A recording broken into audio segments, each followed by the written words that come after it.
Monin.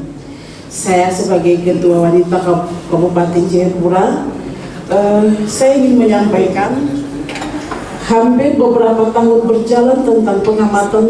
Saya langsung turun di lapangan mengamati ada beberapa persoalan yang terjadi seperti ini. Pada saat pemilihan, semua warga datang memilih. Lalu ada kok sisa suara yang tidak dipilih.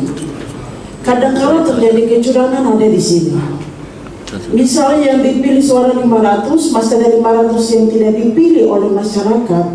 Inilah yang terjadi kecurangan pada saat tim pelaksana pada saat pemilihan itu di kotak suara.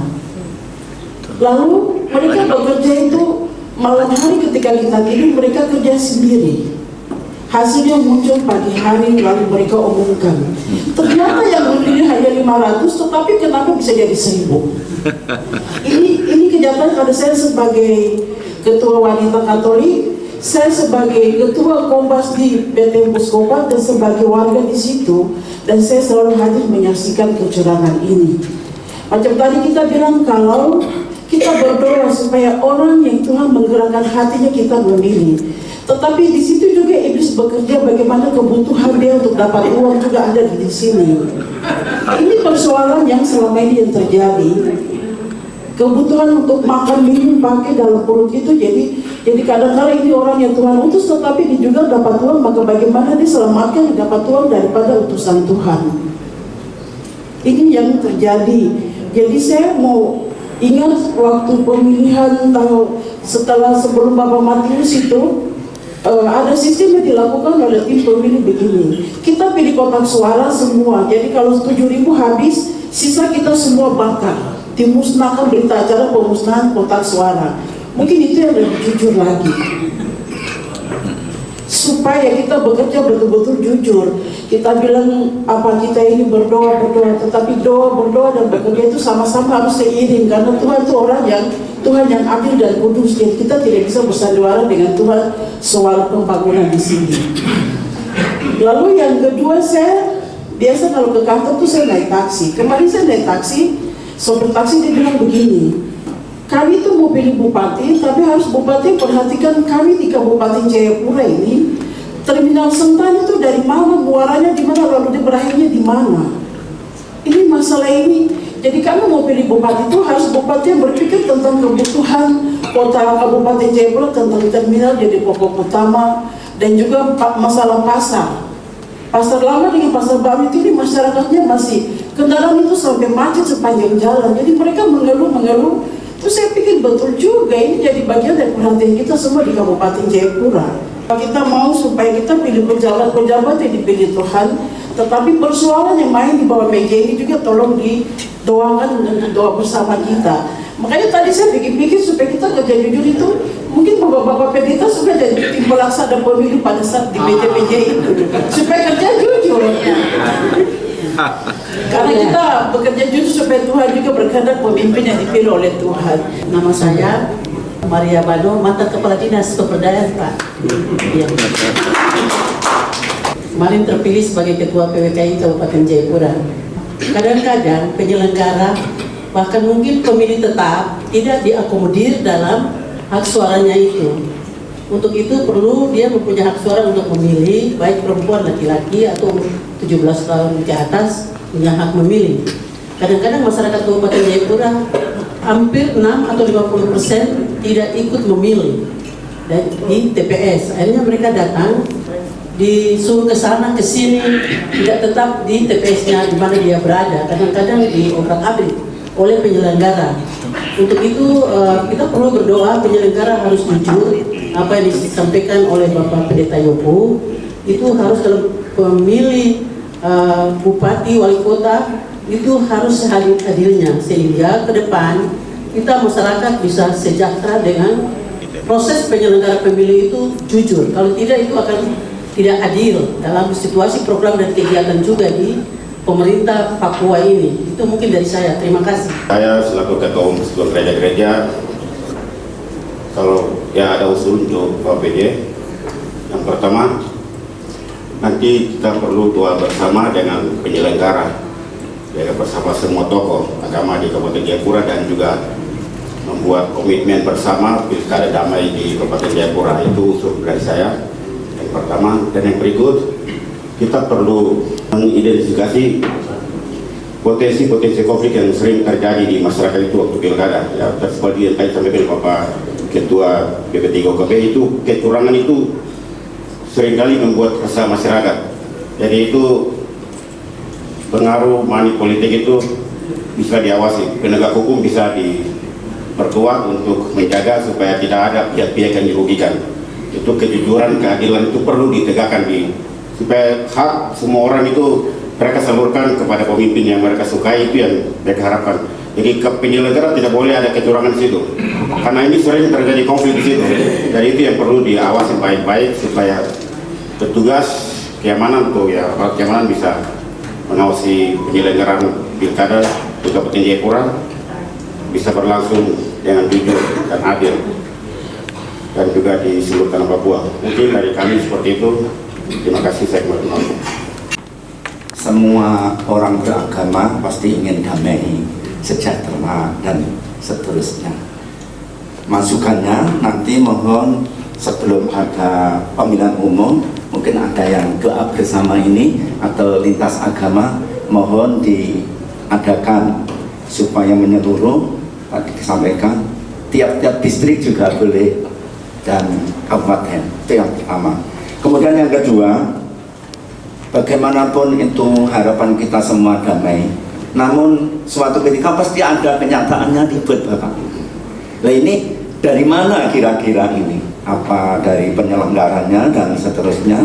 Mohon ini ada dengan jujur dan adil, sehingga kita lihat bersama, misalnya dari pusat baku tarik menarik tentang penetapan apa itu tata cara pemilu dan seterusnya, itu saja baku tarik sehingga kita yang di bawah juga lihat keputusannya seperti itu, sehingga ada ribut itu pasti ada sebabnya. Kami bukan membela yang ribut atau yang tidak ribut, namun mari kita bicarakan bersama kita. Kemudian yang ketiga, kami dari umat Islam nanti mohon dari FKUP dan dari pemerintah, mungkin ada baliho Pak di tiap-tiap tempat-tempat zona agama, misalkan di gereja, mohon ada tulisan dari pemerintah kerjasama dengan FKUP atau MRP untuk menyerukan pemilu yang damai. Dari seluruh diskusi kami hari ini, semua yang kami undang, para tokoh PGGJ, MUI, dan semua tokoh perempuan dari wanita Katolik, PWKI, semua komponen masyarakat yang telah kami undang, kami sudah bersepakat untuk mencanangkan juga tadi oleh Bapak Bupati, berharap untuk kita punya kegiatan selama pilkada, yaitu Jayapura Berdoa. Dan kegiatan ini kami melihat dari MRP, kami melihat itu sangat positif, sehingga kami juga tadi sudah secara resmi mencanangkan Jayapura Berdoa dan juga Papua Berdoa, terutama khusus untuk menjelang pilkada, pemilu kada untuk pemilihan gubernur, wakil gubernur, tetapi juga untuk di kabupaten kota ada pemilihan bupati, wakil bupati, tetapi juga di satu kota adalah pemilihan wali kota dan wakil wali kota. Dengan demikian, kita tidak bisa dengan secara manusia, kita tidak bisa berharap untuk pemilu kada itu boleh berjalan dengan baik tanpa kita melibatkan Tuhan.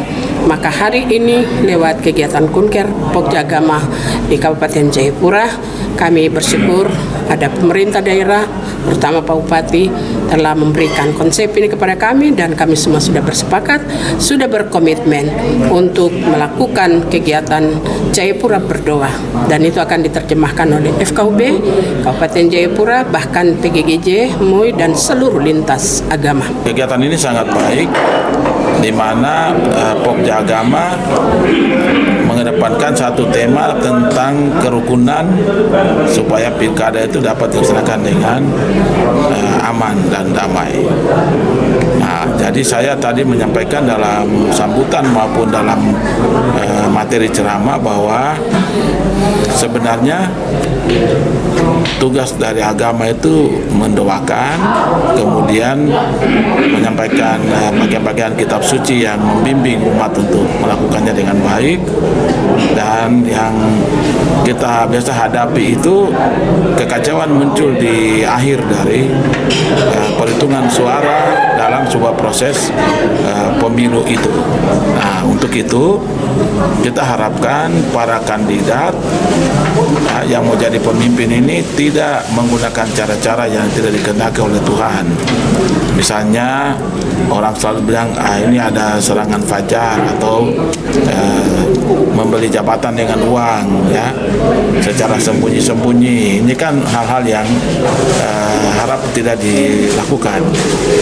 Tampillah sebagai orang yang berkualitas, sehingga dalam kualitas itu Anda dipilih menjadi pemimpin.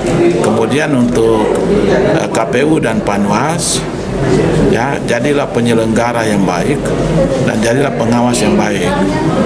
Jangan jadi pengawas dan penyelenggara yang dibeli, ya, diberi amplop sehingga Anda lupa menyelenggarakan pemilu ini dengan jujur, adil dan benar.